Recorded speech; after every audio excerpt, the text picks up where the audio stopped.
नमस्कार, मी गणेश आचवल. स्वामी कृपा creations YouTube चॅनलमध्ये तुम्हा सर्वांचं मनपूर्वक स्वागत करतो.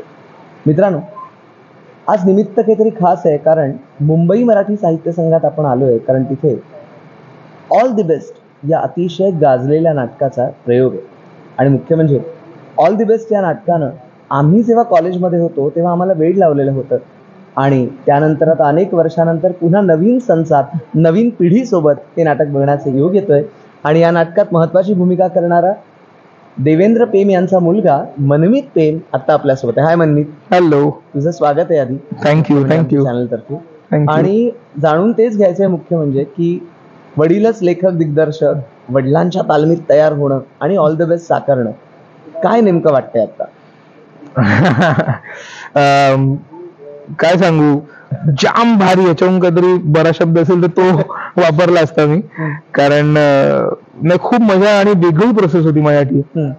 कारण बेसिकली काय आहे, आपल्या एक अभिनयाचा बेसिक रूल असतो की ऍक्शनला साजेशी अशी रिएक्शन असते, पण त्या पहिल्या रूललाच खो देणारं कॅरेक्टर माझं, कारण की मी बहिरा आहे, जो ऐकू शकत नाही. त्यामुळे कोणतरी काहीतरी बोलतं त्याच्यावर मी बरोबर काहीतरी भलतंच बोलणं, ते न ऐकल्यासारखं करणं, मग त्यावेळेला मी काय विचार करत असणं, या सगळ्या गोष्टींमधनं जाताना तर फारच माझ्यासाठी सगळं नवीन होतं. त्यामुळे मजा येत होती.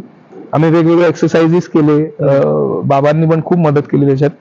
आणि बाकी काय नाही, पहिले ऐकल्या जर असं थोडीशी भीती वाटली, दडपण आलेलं, पण नंतर जसं ती प्रोसेस ओपन होत गेली आणि आम्ही अजून कॅरेक्टरच्या नाटकाच्या जवळ येत गेलो, तशी तशी ती भीती मावळायला लागली आणि मग मजाच यायला लागली फक्त. ओके. आता तुम्ही जेव्हा नवीन संचात हे नाटक आणलं तर त्याच्यामध्ये काही प्रामुख्याने बदल केले असं काही? नाही, आम्ही बदल टाळलेच आहेत. कारण की आम्ही आमचं आधी असं होतं की एकदा बघूया, आधी जसं आहे तसं बनवून, आणि ते इतकं फ्रेश वाटत होतं आम्हाला करतानाच. आम्हाला तेव्हाच जाणवलं की काही गरजच नाही आपल्याला हे बदलायची किंवा कुठला काळ डिफाईन करायची. ऍक्च्युली एक आमचं असं होतं की फोन आणि ह्या सगळ्या गोष्टींवर आता आपण ते सगळं आणलं पाहिजे का, इन्कॉर्पोरेट केलं पाहिजे का, पण ते फोन आले तर संपलं ना सगळं. बरोबर. म्हणजे मुक्कामाला डायरेक्ट टाईप करून हे बघ ना पटकन काय. करेक्ट. आमचा तो संवादच गेला. बरोबर. त्यामुळे पण आम्हाला कुठेही ते खटकत नाही, आणि टचवूड ऑडियन्स कडनं पण तशीच रिॲक्शन येते की काहीच तसं खटकत नाही, की आत्ताच्या काळातलं नाही वाटत किंवा काही. मुळात तुझा भाऊ सुद्धा या नाटकात आहे, आणि दोन भाऊ एकत्र नाटकात, होम प्रोडक्शनच आहे म्हणायला, निर्मिती सुद्धा आहे. तर त्याबद्दल काय सांगशील? म्हणजे फॅमिली ॲटमॉस्फिअर कसं आहे? फॅमिली म्हणजे आम्हा सगळ्यांचंच ऍक्च्युली असं आहे की आम्ही एखाद्या कुठल्या प्रोजेक्ट वर काम करत असतो तर आम्ही पूर्ण वेळ त्या प्रोजेक्टमध्ये असतो. म्हणजे आम्ही घरी आलो म्हणजे प्रोजेक्ट मधनं बाहेर आलो असं होतच नाही. आम्हाला तिघांकडनंही नाही होत तसं. त्यामुळे तिघही एकाच प्रोजेक्ट मध्ये म्हणजे आमचं घर ऑल द बेस्ट मध्ये झालं लागतं. त्यामुळे घरून रिहर्सलला जायच्या आधी सगळ्या चर्चा ऑल द बेस्टच्या असायच्या. रिहर्सल वरनं आल्यानंतर ऑल द बेस्ट. एक किस्सा असा झाला होता की मी रात्री असं उठलो, मला जाग आली 3 वाजता, आणि बाहेर पडून बघितलं तर पप्पा असा हॉलमध्ये येरझाऱ्या घालत होता. तर त्यांनी मला असं विचारलं नाही की एवढ्या रात्री का उठला, जागा का आहेस, काय झालं. त्यांनी सरळ मला असं बोलवलं आणि डायरेक्ट त्यांनी आमच्या आधीच्या दिवशीच्या रिहर्सल बद्दल बोलणं चालू करा. तू ते केलंस ना ते सांग. आणि असं करत करत आम्ही 25 मिनिटं तिकडे गप्पा मारत बसलो, पहाटे 3 वाजता. आणि मग परत आम्ही झोपायला गेलो. त्यामुळे आम्ही ते एकंदर सगळा माहोल खूप मस्त असतो घरचा. तू चित्रपटातनं सुद्धा काम केलेलं आहेस, डहाणूकर कॉलेजचा तू विद्यार्थी आहेस, तिकडनं तू एकांकिकातनं पुढे आलेला आहेस. कोणतं माध्यम जास्त मजा देतं? कारण प्रत्येक माध्यमात तू स्वतःचा उमटवलेला आहेस. हो, नाही, पण मला असं वाटतं की सगळीच माध्यमं मला खूप मजा देतात.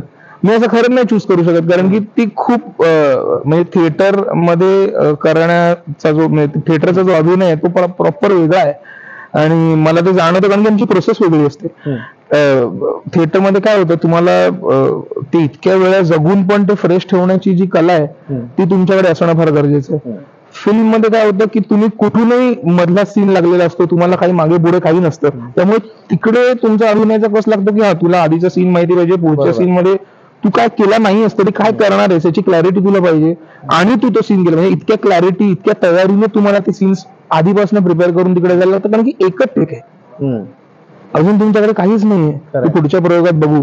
जसं इकडे ऍडव्हान्टेज तो आहे तसं तिकडे डिसएडव्हान्टेज तसं आहेच. त्यामुळे इट इज इक्वली डिफिकल्ट आणि equally satisfying for me, enjoyable for me. आता जो एक महत्वाचा मुद्दा आपल्या प्रेक्षकांना सांगावासा वाटेल की मुळात देवेंद्र पेम हा अस्सल गिरगावकर आहे आणि तू गिरगावच्या कर्मभूमीवर इथे आलेला आहे. गिरगावचं आणि तुझं जे बॉन्डिंग आहे त्याविषयी. गिरगाव म्हणजे मी म्हणेन की मी ऍक्टर झालोय कारण की मी गिरगावात होतो लहानपणापासून. गिरगावात आमची कामच चाळ आहे, बाबांचं जिकडे घर आहे अजूनही. तिकडे आम्ही लहानपणापासून गणेशोत्सव मंडळाचा तो स्टेज एक बांधला जायचा, आम्ही तिकडे दरवर्षी जायचो आणि बघायचो.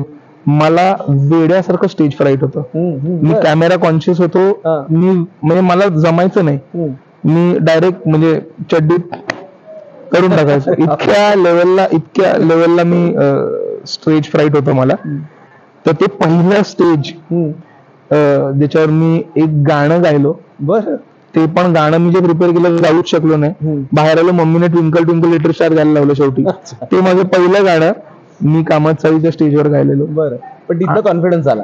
त्याच्यानंतर पुढच्या वर्षी डायरेक्ट नाटक केलं मी. क्या बात आहे. ट्विंकल ट्विंकल लिटिल स्टारने सॉलिड कॉन्फिडन्स दिला मला.